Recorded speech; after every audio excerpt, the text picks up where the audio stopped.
Let's roll.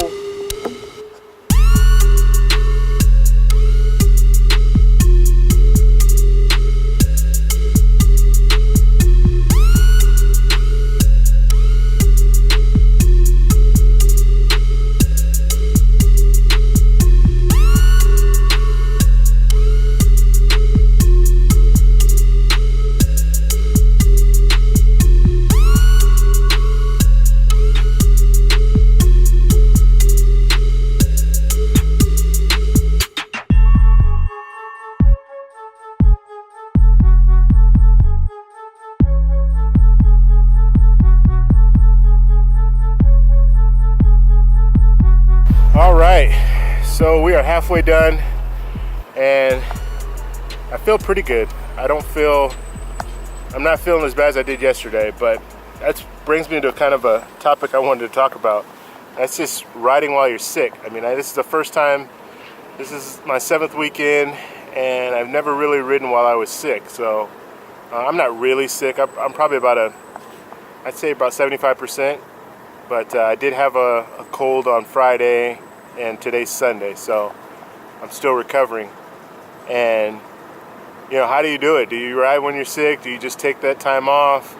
I really wanted to get out, that's why I'm out here, but, you know, I don't want to exert too much energy and cause myself to get sicker or something. I don't know. So that's something that I'm going to have to deal with when I get sick or not feel well. What do I do? Do I take the day off, or do I do an easy ride, or do I get a bike trainer and just stay indoors and ride? So it's just going to be something I'm going to have to figure out.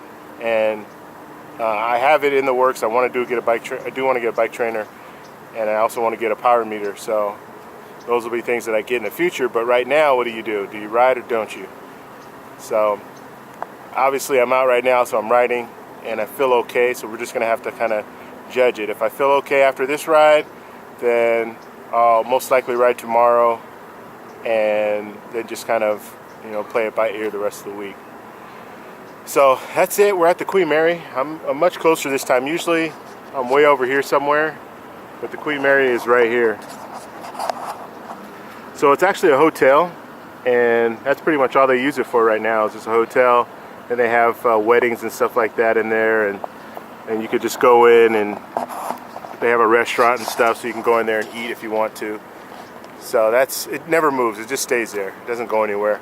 Behind me, over this big dome up here, is the one of the Carnival cruise liners, and that, for whatever reason, I don't know when it goes out, because it's always there. So I don't know if it's just parked there for the winter and then it starts going out again. I don't know. But I never, ever since I've been riding these last 7 weeks, I haven't seen it. It's always there. And I used to ride it all the time, and it's usually out on the weekends. So, I don't know. Well, I don't know what they're doing with that, but if anybody knows, put in the comments. All right, I'm going to get out of here. Got about 5 or 6 miles to go to get back, and it shouldn't be any problem. Coming on the way up, there was so much wind. So I'm hoping the wind stays going the same direction, so when I go back, it's at my back and it'll push me. But that was probably the hardest wind that I've felt on the boardwalk here in Long Beach. I mean, it was pretty intense. At some points, I was pedaling, but it felt like I wasn't even going anywhere. It was that windy. You could see the wind just in the sand, just kicking up, and yeah, it was pretty bad. So, all right, I'm gonna get out of here so I can get back on the road. Okay, so that was it. That was my only ride that I did on my weekend. So Saturday I didn't ride, and then Sunday you saw that I went out and I wasn't feeling well. And then Monday I decided not to ride. And so that kind of brings me to that whole situation of I only have 3 days that I can really devote to working out, or at least riding. So what do I do if I'm sick on the weekend? Do I just not ride, or do I try to force myself to ride?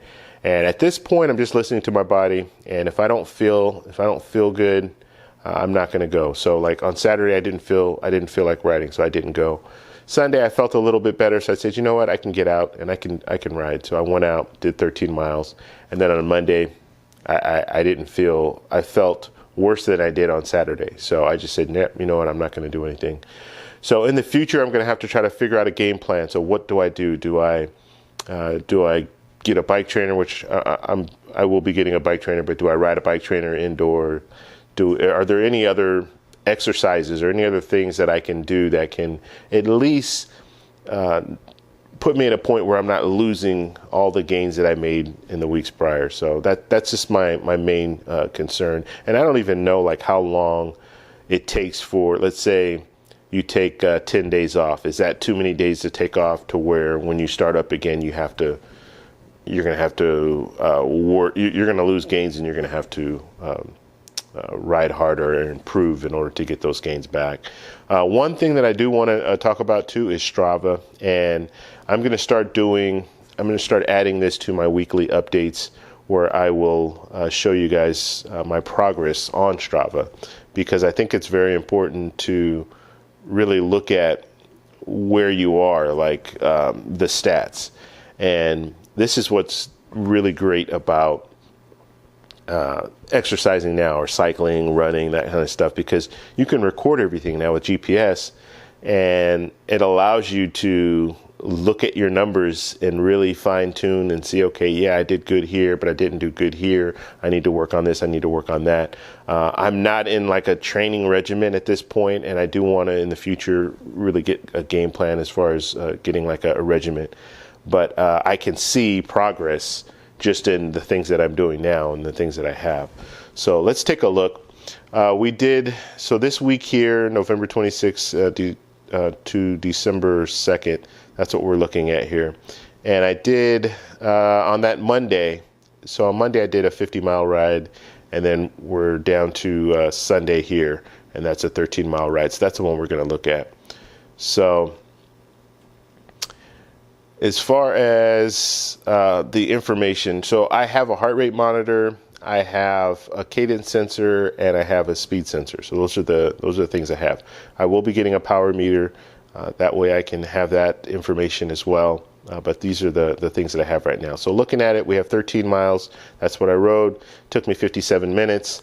And my elevation was 253 feet.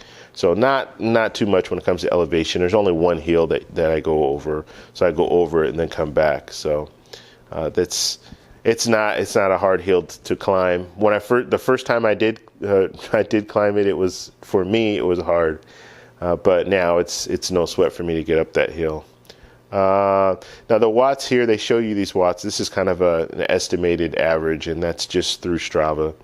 So I don't know how accurate that is, but let's look at speed. And speed it's a hard barometer because you have other factors. You have wind, you have all this stuff going on, so you don't know really what was going on. But my average was 13.7, and my max was 28, and 28 miles an hour. That was going down one of the hills. My heart rate was 160, and my max heart rate was 182, and my cadence was 70. Now I'm really working on my cadence. I want to get my cadence up to at least 80, and I want it to be ideally I want it to be around 85. So I'm really working on that, really thinking about it, putting myself in gears that are a little easier to spin, just so I can get that cadence, get my body used to doing 85 RPM. So that's kind of what I want. So I really want to focus on that. And then I can fine tune it to where now I can get in harder gears and keep that same cadence, or keep around that same cadence. And that's how I can increase my speed. So I'm really working on that. So my max cadence was 109. And I know, like, my body, once I hit about 110, somewhere around there, my body is telling me that I need, I can't, my body's telling me, because I'm bouncing up and down on the seat. So my body's telling me I can't really go faster as far as my cadence, faster than 110. So that's just what I've noticed. I don't know if I can improve that, but I think it's kind of genetic, where you can spin at a certain rate. But we'll see. I'll see if I can improve that in the future. Calories, 1,100 calories. We have the temperature here, and then we have the total time, so you can see how much how much of a break I took. I also have the Element Bolt, so I do use that, the bike computer. That thing is absolutely wonderful. Let's see, personal records. We have a personal record here. I just wanted to show this one. There's a couple of other ones, but this one's the one that's important to me because I always try to do this one when I ride.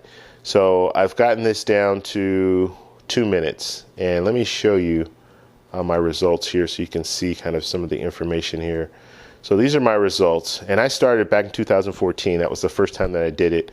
And you see, like, I wasn't lying to you when I told you I got a bike back then. I rode it like maybe once a month. I did it for like 6 months, and then I was done. So this is just one recorded time here, and they're probably, I'm sure there are more, but they're slower. But on March 23rd, 2014, I did it in 2 minutes and 47 seconds. Now this is my old bike, which was a 8-speed, and then you jump from 2014 to 2018. Okay, so October 15th. This is with my new bike. I did it in 2 minutes and 44 seconds. And then now I've just slowly improved, and I got to the second one, December 8th. I did 2 minutes and 2 seconds. And then prior to that, so the week prior to that, I did it in 2 minutes. So that's the record that I have right now. And you can see the RPMs here. You can see how they gradually go up. Now it depends. Like I said, if it's windy, I can have a better performance. This day here, I can't even remember. That was just last week, but I can't really remember how I did as far as was there wind in my face or anything like that. But obviously my performance was better the week before. So that is good. Now let's look at some of the analysis. Let's look at the analysis here, because this is good. I actually like how the app shows you this information, but we're going to look on this on the web page here. So this just shows you my route. This shows you where I went, and it shows you the hills. What I really like about this is if you look at the map above, you can see exactly where I was when the stat was recorded. So this is the hill that I'm going over. So I'm going up and over the hill, and as soon as I get down, you see the speed really picks up. And we're looking at this top bar here. So we'll look at the top bar of the speed, and then we can look down here at the estimated power, which is probably not a good indicator. It's just it's artificial. So I want to get a power meter, that way I can really look at that. So you can look at my heart rate too. The heart rate's in red, and you see how my heart rate responds, and it's not instant. So going up this hill here, my heart rate it's going up, and then it kind of peaks once I get up to the top there, and then obviously it will drop because I'm just going downhill. I'm not even pedaling. So you see that here, and then at the very end I did a sprint, and you see my heart rate will go up, and it's up to like 180. I think it goes up all the way up to 182. But you see my speed, which my speed is right here. My miles per hour goes up to like 20. I think it was like 22 or something like that. So, and I like to do a sprint. So I'm doing that now at the end of my ride. And I don't know, just for me, it feels good because I do a ride and then I do the sprint at the end just to see how much I have left. Eventually I'll go out and just do sprints the whole time, just to really gauge and see how fast I am. Cadence here, you see it's pretty steady throughout, and then you see these dips, and like this dip here is a hill, and this dip here is going downhill, and then you have the little points where I stop in between, and I do that periodically. I really want to improve on that, so I want to be spinning the whole time. I don't want to have to take these little breaks in between. So I really want to work on that as well, and that will increase my average cadence as well. Okay, so that's it for this week. I just kind of wanted to go over my progress, and I wanted to show you on Strava as well. So every week I'm going to do something with Strava, just because I think it's important to look at the stats as well, not just show me out there riding and telling you how I feel, but actually showing you some of the progress that I've made. And it also helps because if you see something, you could say, hey, you know what, you can try this or you can try that. I'd really appreciate that as well. So you can post that in the comments below. If you like this video, please give me a thumbs up. I'm on Strava, so please follow me on Strava. I'll post a link in the description so you can check that out. And please subscribe for more. Talk to you later. Bye.